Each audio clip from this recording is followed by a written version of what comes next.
Hi everybody, welcome back to the channel. I hope everyone is making the best of their situation at the moment. Remember to stay home and stay safe, folks. Today I've got something a little different for the channel. Hopefully you guys find it interesting. I had a lot of fun putting this together in my spare time. Hopefully I can provide a little insight into what's possible with combining coding, simple statistic-based mathematics, and Pokemon cards. Bear with me on this one, I think there's a good takeaway for the regular consumer of Pokemon products.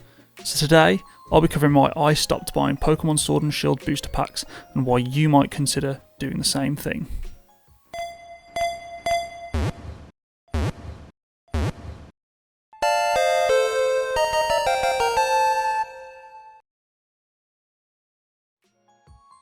So I think a good place to start this story is taking a look at the experience that I've had with the Pokemon Sword and Shield expansion so far. I've opened at least 3 booster boxes worth of loose packs. And after all that, I looked at my ultra rare pages in my binder, and to put it bluntly, it was pretty depressing. So I know that you're never going to complete sets in a short space of time, and you have to have realistic expectations. But it made me think, are these newer set lists built to pull us in more? And has this been changing gradually over a long time? If you think about it, Pokemon packs have always essentially been a form of gambling. But why do the odds feel more and more stacked up against me with Sword and Shield? Why do I feel this now, more than I ever have before? Just to break things down simply, we should take a look at what you actually get in a single pack. A couple of uncommons, an energy, reverse holo, and then that one rare slot in the pack. In a booster box, we'll have over 30 packs, and in 1 or 2 of those packs, we'll hit an ultra rare pull. But if we take a look at the set list's balance of commons and commons regular rares against the better and more desirable pulls, the holos, the ultra rares, and the secret rares, there's been a significant shift in how the sets have been built recently, and this has been changing gradually over time.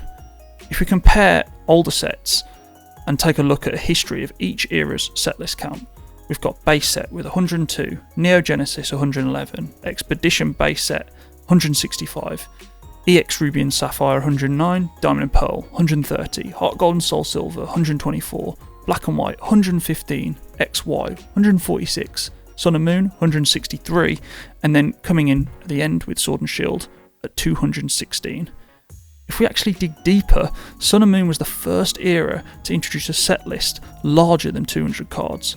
But it didn't do this just once. Lost Thunder, Unbroken Bonds, Unified Minds, and Cosmic Eclipse all had sets that exceeded this 200 card milestone. But it isn't just about the total card count. Think about how many ultra rare cards sit in each of those sets alone. Let's compare opening a box from one of these sets to opening a booster box from, let's say, the Neo era. Take PokeRevs opening, for example. You can go check it out on his channel right now. In that box he pulled several holos and the 2 chase cards of the set, Shining Magikarp and Gyarados in one box. 2 chase cards in one box. Compared to Sword and Shield, do you consider a secret rare Metal Saucer or Quick Ball to be on the same rarity tier as those cards? What about even a Rainbow Full Art or a regular Full Art? Think about the box architecture and how those 2 opening experiences differ in terms of what you get out the other side. There's only 2 shiny cards in the Neo set, and PokeRev pulled both of them in one box. Think about the vast number of ultra rare and better pulls that you can get in Sword and Shield, and how many boxes you'd have to get through to pull every single one of them. You get 1, maybe 2 per box, and even then it may take you several boxes to wade through the full arts and the rainbow cards before you even first hit a gold card, which is absolutely crazy. You're technically gambling box after box just to try and hit cards like that gold or the full art Zacian.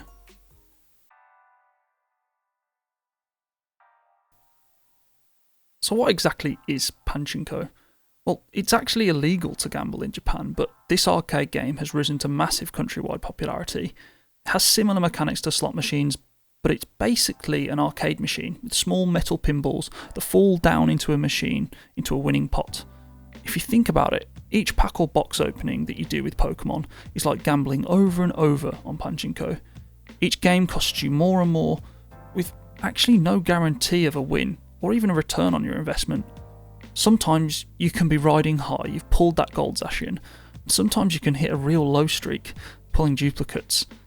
In both scenarios, the game is designed to make you keep going more and more. A common problem with gambling overall is that games are designed for you, the consumer, to lose out. The longer you play, the more you lose. But when should you decide to walk away from the Pokemon KO gambling table? So, when should we call it a day? I think that the cost per new unique single is a really good metric to go by. Once that starts to rise and it exceeds the face value cost of big hit single cards, it's probably time to stop. It can be hard to know when this starts to happen though. It's also really hard to keep track of how many packs you've opened, let alone the total cost that they've accumulated. One thing you can estimate pretty easily though is that once you start to get duplicate rare cards, the cost per unique single has increased. When you start to get more and more, that chance of you getting something you haven't already got goes down. And it goes downhill pretty quickly. But how can we see this? How can we visualise this effect simply? Well, I took the time to write a program that does just that. So let's take a look at the key components of the program that I've written. The first thing that it can do is you can configure the set list that you want to open packs from. You can configure the odds of getting certain card rarities from packs, and it will also randomly generate a pack for you to open.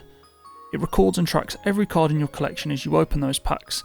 It tells you when you finish the set, how many duplicates you have by the end of it, and the worst statistic of all, the total cost of all of those packs. And not to be too bleak, but for Sword and Shield, it hits the thousands. So let's see it in action. The pack odds for this program are as if we only ever open booster packs from booster boxes themselves, not other sealed product like blister packs or elite trainer boxes, just normal booster packs from normal booster boxes. The odds for these packs for the program have been taken from the video I've linked in the description below of someone opening up a full booster case of Sword and Shield boosters. The odds mean that in each box, on average, you will receive 1 secret rare, 2 full arts, 8 ultra rares and 6 holos. The rest of the packs will contain regular rares in the rare slot. As we open packs, the program logs the cards we get and the breakdown of our collection. Once the collection is complete, or if I tell the program to only open a certain amount of packs, it will stop and export the collection to a Google Sheet using the Google APIs. This is where we can start to see some nicely formatted data and charts to see how our pack opening spending spree has gone. So if we look at the populated table, we can see our total spend, the number of cards we have in the set, and most importantly, the cost per new individual card as we open each pack. So this can be a little hard to look at, so let's get this into a graph where we can see how the value of these packs drops off as we buy more and more. This line shows the point where we finally have the whole set. We can see how things seem great at first, but quickly begin to slow down. So where do we pick the point to stop? So let's take a look at the results first. The first time we ran this program, it took 1,941 packs to complete the entire Sword and Shield set, which is at a total cost, if we retail the packs at £4 each, at £7,764. If we divide that total cost by 216, which is the total number of unique cards in the set, we've spent on average £35.94 per card in our binder.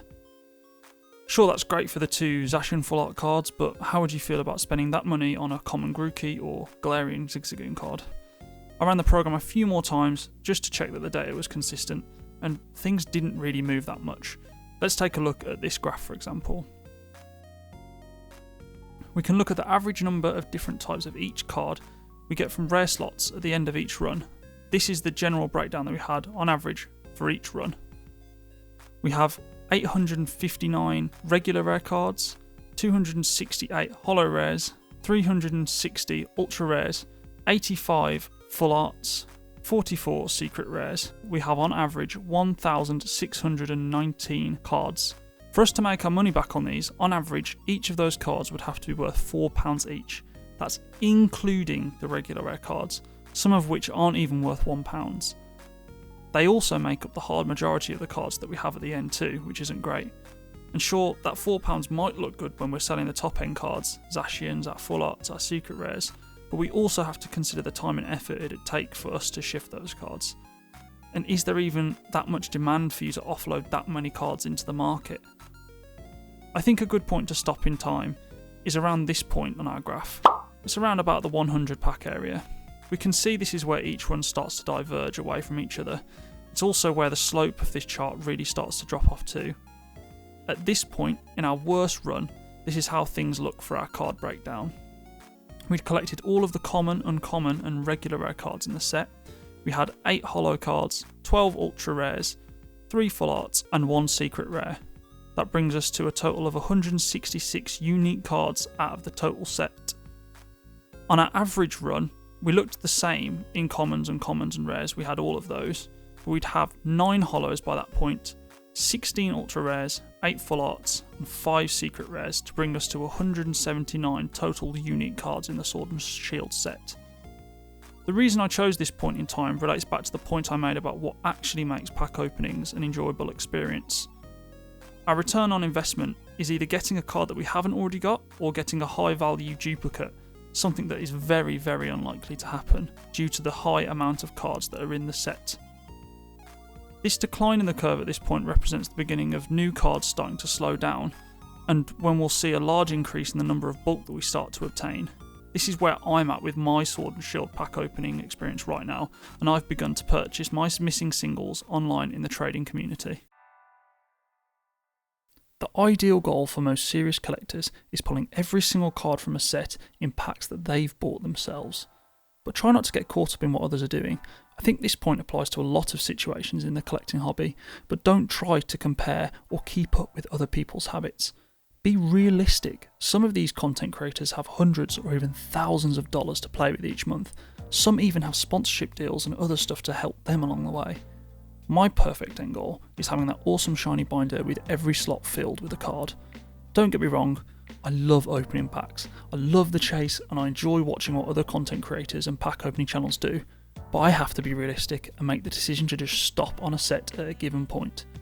I can buy singles, especially while they're readily available on the market and constantly falling in price to fill those remaining slots in my binder. Choose your point where the cost of the card outweighs the fun of the game. Everyone loves opening packs, but spending hundreds and not seeing a new card really isn't fun for anyone. Maybe you can decide on a total cost stopping point. Like I mentioned a second ago, for me it's when the cost of the individual cards outweighs the ease and monetary cost of finding singles online or in the surrounding trading community. So that's everything I've got for you guys today. I hope you found this useful or at least some of it a little bit interesting. If you enjoyed this kind of thing then, just let me know, leave a like or comment below. With videos like this, I know that a lot of people are aware of how packs work, but can't ever really see it in a visual form. So thanks for sticking around and watching. All this being said, I'll be opening some packs on the channel very soon. Stay safe everyone, and I'll see you in the next one.